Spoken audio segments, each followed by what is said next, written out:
Halo adik-adik pelajar, selamat bergabung kembali bersama Pak Hasben. Pada materi kita kali ini adalah persiapan seleksi mandiri PTN untuk bidang studi fisika. Semoga kalian lulus. Nomor 7. Sebuah bola dari bahan kayu memiliki massa. Nah, kita catat datanya adik-adik pelajar. Massa itu kan secara umum dilambangkan dengan huruf M ya. Berapa katanya? 7,5 ya. 7,5 kilogram ya. Satuannya tidak perlu diubah ya. Dan bervolume V. Nah, jadi dia dalam variabel ya V. Tidak disebutin berapa ya. Diikatkan melalui sebuah tali ke dasar tangki yang berisi air. Nah, ini gambarnya kurang lebih ya. Inilah tangkinya, ya tangki diisi air ya, diisi air ini. Tangki diisi air, katakanlah hingga hampir penuh ya seperti ini ya. Lalu begitu tadinya diikatkanlah katanya bola yang bahan dari kayu ini ke tali ya hingga ke dasar tangki. Nah, ini dasar tangkinya dari pelajar. Inilah talinya ya. Ini talinya itu ya. Diikatkanlah bola ini hingga ke dasar tangki melalui sebuah tali kan gitu. Nah, jadi kalau kita perhatikan sekarang ya, berarti begitu diisi air nanti talinya akan bola kayunya akan terangkat udah pasti ya. Kayu kalau dimasukin ke air dia akan terangkat ke atas ya. Nah, dengan apa dia bisa terangkat ke atas? Tentu dengan gaya yang kita sebut namanya gaya apung, adik-adik pelajar ya. Gaya apung atau gaya angkat yang diberikan oleh siapa? Oleh fluida. Nah, itulah yang kita lambangkan dengan F apung ya. Gaya apung atau FA itu yang diberikan oleh fluida mengangkat atau mendorong bola yang terbuat dari kayu dari ke atas. Nah, sehingga terdorong ke atas. Dan satu lagi hal yang perlu kita ketahui, tali ini akan menahan bola kayu ini tentunya ya. Dia akan menarik bola kayu ini ke arah bawah ya. Dia akan menarik ke arah bawah atau menahannya ke arah bawah ya, karena bolanya naik ke atas. Ini ditarik ke arah bawah dengan nama tegangan tali, bolehlah kita lambangkan dengan huruf T ya. Tegangan tali adalah huruf T. Nah, satu lagi gaya yang perlu kita gambarkan apa? Berat daripada bola kayu ini. Nah, hati-hati ya. Dia sudah pasti memiliki berat, adik-adik pelajar ya, jangan lupa. Karena dia memiliki massa, pasti ada beratnya dong ya. Nah, itulah yang kita lambangkan dengan W. W, berat daripada bola dari bahan kayu tersebut, yang kita lambangkan dengan huruf W. Secara umum ya, berat daripada benda dilambangkan dengan huruf W. Ini tegangan tali ya. Ini gaya apung oleh air itu sendiri. Itulah secara gambar ya. Lalu data-datanya kita lengkapi adik pelajar ya. Massa jenis air katanya 1000. Nah, itu dilambangkan dengan apa? Dilambangkan dengan rho ya. Rho 1000. Atau boleh kita buat menjadi 10 pangkat 3 ya, sama ya. 1000 dengan 10 pangkat 3 kilogram per meter kubik. Oke, data berikutnya tegangan tali katanya T 25 Newton ya. 25 Newton. Nah, gitu ya. Oke, ditanyakan volume. Namun sebelumnya gravitasi kalau tidak disebutin boleh kita ambil sebesar berapa, adik-adik? 10 ya. Gravitasi 10 meter per sekon kuadrat. Yang ditanya adalah berapakah volume daripada bola kayu tersebut ya. Berapakah volume dari bola kayu tersebut? Nah, volume sudah pasti adik-adik masih ingat, secara umum dilambangkan dengan huruf V besar ya. Baik, secara konsep matematis, tinggal kita lihat gaya-gaya yang bekerja pada bola. Ya, ada 3 tuh konsepnya supaya dia dalam keadaan seimbang. Berarti supaya talinya tidak putus juga, gaya ke atas harus disamakan dengan gaya ke bawah. Ke atas sama dengan ke bawah. Ke atas ada berapa? Ada 1. Hanya apa? Hanya FA. Lalu diimbangi dengan gaya ke bawah. Ada berapa gaya ke bawah? Lihat gambar adik-adik pelajar. Ada 2. Ya, apa tuh? Pertama, tegangan tali. Sama satu lagi apa? W. W itu berat daripada bola kayu tersebut. Baik. Apa rumus gaya apung? Ini jangan sampai dilupai. Ayo, siapa yang masih ingat rumus gaya apung oleh fluida? Yaitu rho daripada air, ya. Ini kita bisa sebut rho air, ya. Rho daripada air dikali gravitasi dikali volume daripada bola kayu tersebut sama dengan tegangan tali T besar ditambah dengan W. Apa itu W? W itu adalah secara umum massa dikali gravitasi. Itu umum, ya. Baik. Nah, dengan demikian tinggal kita masukkan angka sekarang. Rho air berapa? 1000 atau 10 pangkat 3 tadi, ya. 10 pangkat 3, ya. Gravitasinya berapa?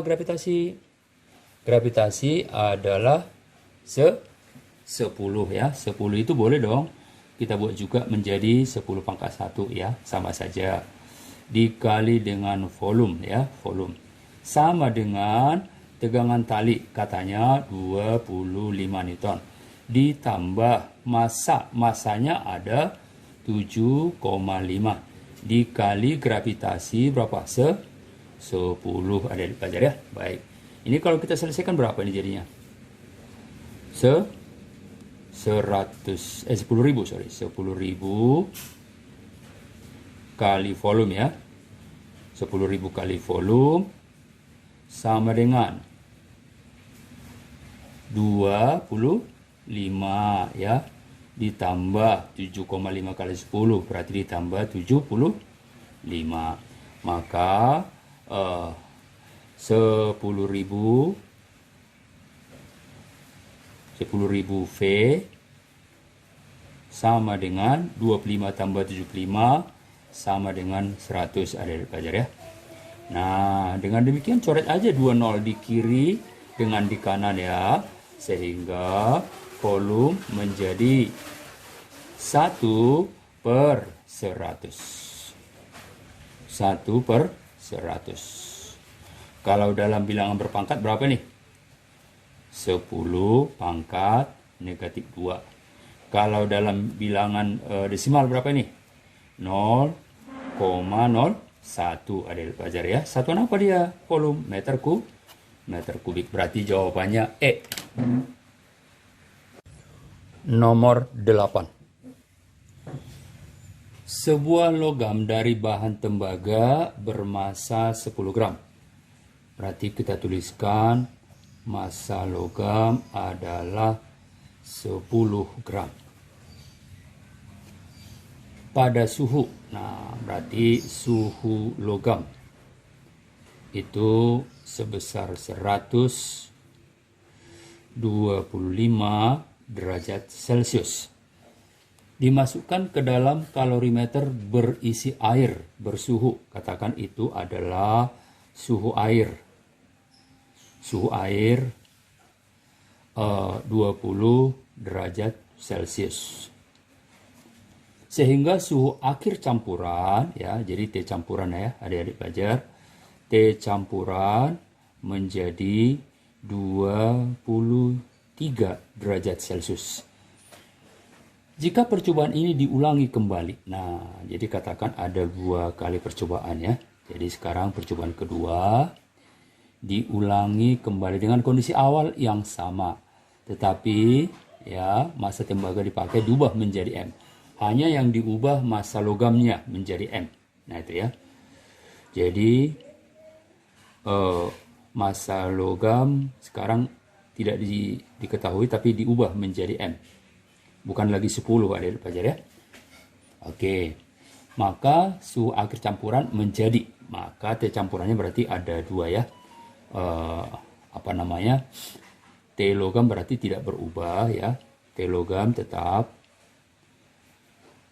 karena hanya massa yang diubah adik-adik pelajar, 125 derajat Celcius ya.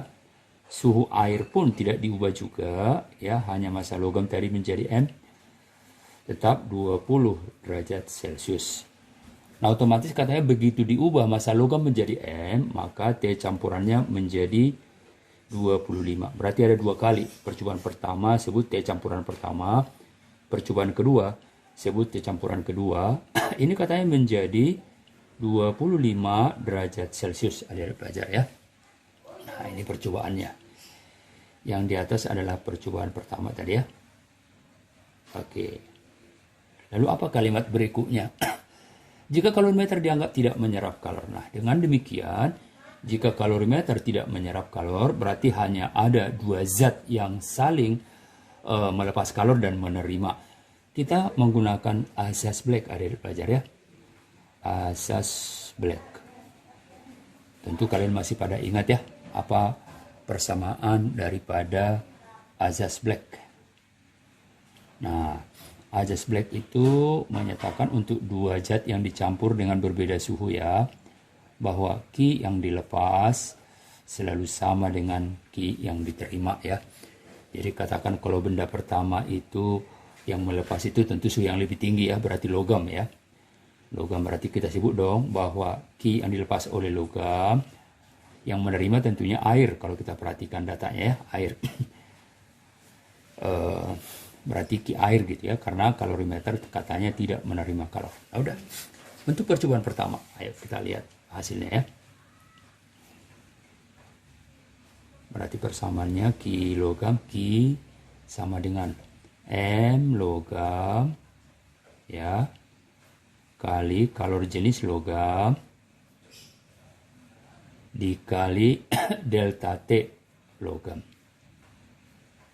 Itulah yang dilepas oleh logam. Lalu air akan menerima dengan persamaan massa air dikali C air dikali pertambahan atau perubahan suhu daripada air. Nah, untuk percobaan pertama kita masukkan datanya dari pelajar. Massa logam berapa? 10. C logam tidak disebutin ya. C logam. Delta T logam itu adalah nah, kalau kita lihat range di percobaan pertama ya. Di percobaan pertama kan T campurannya 23 ada di pelajar. Ini tentunya di bawah suhu yang tinggi tadi berapa? 125 yang dilepaskan oleh logam ya.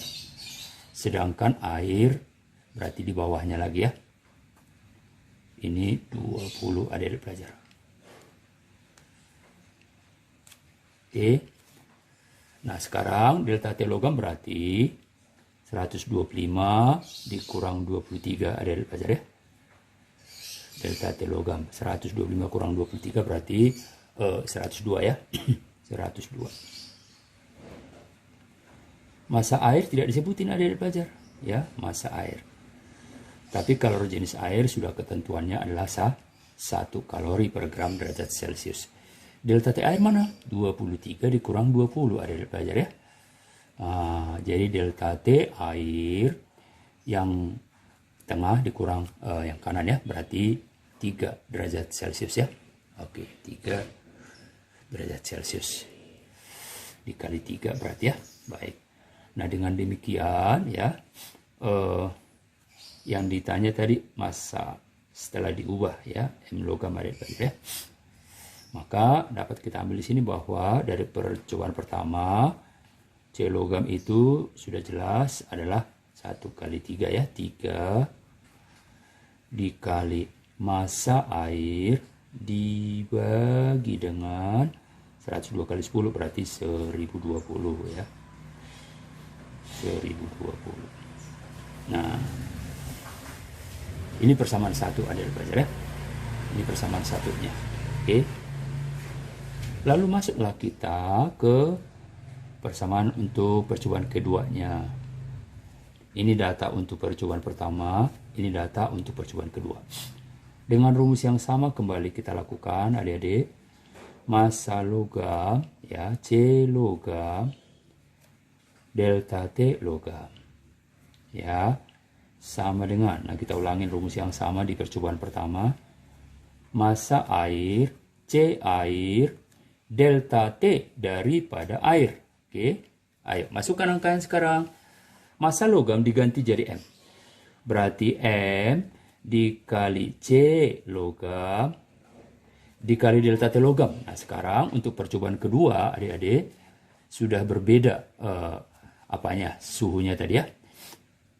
Suhu setimbangnya ini 125. Setelah diganti massa logam menjadi M, ini setimbangnya menjadi 25 adik-adik ya, hati-hati. Sedangkan air tadi 20, tetap tidak berubah ya. Baik, maka sekarang delta T untuk logam itu yang mana? Nah, tentu ini kurang ini adik-adik ya. Berapa itu? 100 ya, 125 dikurang 25 berarti 100. Massa air sama C air juga tetap tidak diketahui adik-adik ya. MaCa. Nah, dikali delta TA berarti 25 dikurang 20 adik-adik pelajar ya. Ini delta TA-nya. Ya. Berarti 25 kurang 20 berapa? 5. Ini kalau bisa kita bagi 5 kiri kanan menjadi berapa? 20 ya. Karena yang ditanya M berarti langsung sekarang. M menjadi, oke, yang di kanan MaCa per 20 CL. 20 CL. Nah, CL tadi sudah ada di persamaan pertama, Adik. Nah, ini dimasukin ke CL yang ini. Jadi tugas kita dari percobaan pertama kita sudah peroleh CL-nya persamaannya bagaimana. Nah, itu akan kita substitusi ke persamaan keduanya ya. Jadi C logam ini kita masukin ke persamaan kedua adik-adik pelajar ya. Nah, ini kita gabung ya. Nah, atau substitusilah katakan. Baik, maka hasilnya sekarang jadi apa? Ayo kita lihat. Berarti MaCa per 20 kali CL. CL tadi apa? 3 dikali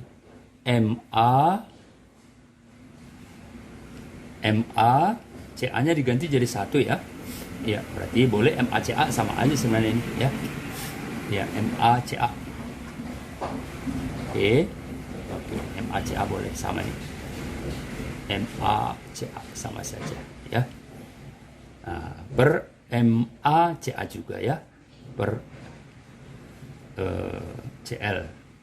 Berarti 3 MaCa ya. MaCa per 1020. Nah, ini ada pelajar ya. Sehingga sudah jelas secara matematis ya bahwa ini bisa dicoret ya. Nih, nolnya coret 1 ya. Maka 102-nya naik ke atas ada pelajar ya. Berarti 102 MaCa ya, ingat 102-nya naik ke atas per 6 MaCa. Nah, ini dia. Nah, otomatis kan ini tinggal dicoret ada pelajar ya. Berarti tinggal 102 ya dibagi 6 itu tidak lain adalah 17 gram. Maka jawabannya adalah B. Nomor 9. Sebuah gelembung udara dilepaskan dari dasar suatu danau. Nah, ini dasar suatu danau ya ini. Lalu gelembung udara dilepas dari dasar ini. Ketika mencapai permukaan danau, volumenya menjadi 4 kali semula. Nah, katakan permukaan dasar itu posisi A, dasar posisi A, permukaan adalah posisi B. Maka secara perlahan-lahan dapat kita tuliskan bahwa volume gelembung udara ketika di dasar. Sebut saja sebesar V ya. Lalu katanya setelah di permukaan, berarti itu posisi B dong. Volume B mengembang menjadi 4V. Kenapa? Karena di permukaan itu tekanannya sudah berkurang. Yang ada hanya tekanan atmosfer, tidak ada tekanan dari air itu sendiri. Ya, itu bedanya adik-adik pelajar. Sehingga dengan berkurangnya tekanan, maka volume akan semakin besar, ya, volumenya akan bertambah. Lalu tekanan dari atmosfer, ya, P dari atmosfer atau dari udara itu 1 atm di dalam soal kita, ya. 1 atm itu kalau dikonversi ke Pascal, ya, itu sekitar 1,01 kali 10 pangkat 5 Pascal. Sebab satuan internasional itu kita pakai Pascal, adik-adik pelajar, ya. Baik, berikutnya, ya. Dengan menganggap suhu gelembung udara tidak berubah selama bergerak. Artinya apa? Artinya, ya, suhu ketika di posisi A tidak berubah, artinya sama, tetap baik setelah di posisi B, ya. Jadi TA sama dengan TB.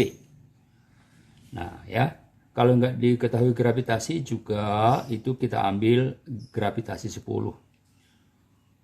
Nanti akan kita perlukan, ya, dalam setelah masuk ke hitungannya. Nah, dari data ini, adik-adik pelajar, maka ditanyakan berapakah kedalaman dari danau tersebut. Sehingga kalau kita lihat secara gambar, ya, kedalaman danau itu di skema gambar adalah yang ini, adik-adik pelajar. Nah, ya, bolehlah kita sebut H, ya. Nah, jadi secara umum kan kedalaman itu dilambangkan dengan H. Jadi pertanyaannya berapakah H tersebut? Tentu dalam satuan meter, adik-adik pelajar, ya. Oke, baik. Konsepnya kita gunakan di sini konsep daripada gas, pemuaian gas dengan persamaan, ya, pemuaian gas. Tekanan di A dikali volume ketika di A dibagi temperatur ketika di A, ini akan sama dengan tekanan saat tiba di B dikali volume saat di B dibagi temperatur saat di B. Nah, ini ada belajar, ya. Lalu ada catatan di sini, ya. Catatan kita apa? Catatannya bahwa temperatur di A sama dengan di B, ya. Katanya di situ tidak berubah, ya, suhu gelembung tidak berubah. Maka kita boleh dong mencoret TA, ya, karena tidak berubah. Baik. Lalu berikutnya apa? PA, tekanan di A. Kalau kita perhatikan, tekanan ketika di A ada 2. Apa itu? Pertama, tekanan dari atmosfer. Ditambah satu lagi adalah tekanan dari air itu sendiri, menekan ke bawah, ya. Dari atmosfer, dari air itu sendiri. Berarti ditambahkan, adik-adik pelajar, ya, ada 2 tekanan yang dialaminya ketika gelembung berada di dalam dasar. Berarti tekanan hidrostatis. Lalu dikali volume di A. Nah, ini persamaan dulu, nanti kita masukkan angkanya, adik-adik pelajar, ya. Sama dengan tekanan ketika di B. Ketika di B yang ada hanya tekanan dari udara. Tidak ada tekanan dari air. Karena tekanan itu ke bawah arahnya, ya. Berarti yang ada hanya tekanan atmosfer dikali volume ketika di posisi B. Nah, sekarang tinggal kita masukkan, adik pelajar. PATM tadi sudah ada, angkanya 1,01, ya. 1,01 dikali 10 pangkat 5 ditambah tekanan hidrostatis. Apa rumus tekanan hidrostatis? Yaitu massa jenis fluidanya ya, atau air ya, dikali gravitasi dikali kedalaman rho GH ya. Kedalaman, kita katakan kedalaman itu adalah H ya. Dikali volume ketika di A, katakan tadi sebesar V ya.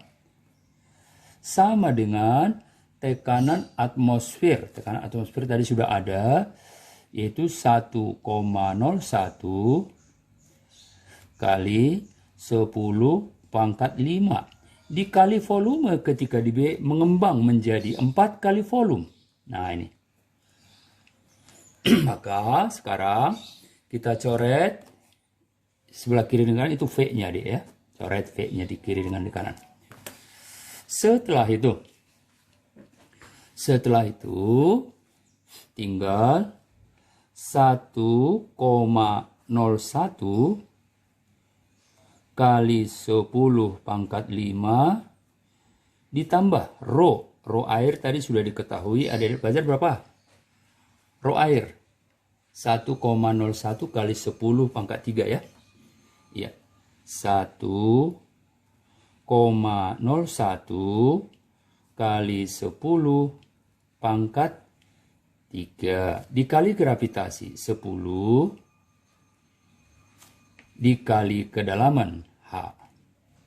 Inilah yang sama dengan 4,04 kali 10 pangkat 5 adik-adik pelajar ya. Oke. Nah, dengan demikian ya, ini kalau kita kurangkan ya, 4,04 dikurang 1,01 sekitar 3 ya. Ya. Baik. Jadi dapat kita tuliskan, atau mungkin ada yang bisa kita coret ya. Coba kita cek kembali. Nah, ini sepertinya bisa nih ya.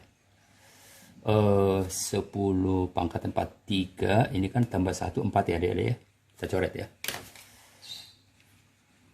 Jadi ini habis 10 pangkat 4. Ini 10 pangkat 4 tinggal jadi 10 ya. Dibagi 10 pangkat 4 tinggal 10 nih. Tinggal 10. Ini juga tinggal 10. Nah, begitu ya. Nah, sekarang kita selesaikan. 1,01 dikali 10 berarti 10,1 ya. 10,1 ditambah 1,01 dikali H sama dengan 40,4. 40,4 adik-adik ya. Nah itu. Oke, baik. Berarti H-nya menjadi 40,4 dikurang 10,1 dibagi dengan 1,01. Nah, ini kalau kita selesaikan berapa? 40 dikurang 10 berarti 30 ya. 30,3 ya. 30,3 per 1,01. Nah, ini berarti 30 meter lah kedalaman daripada danau tersebut. Jawabannya B.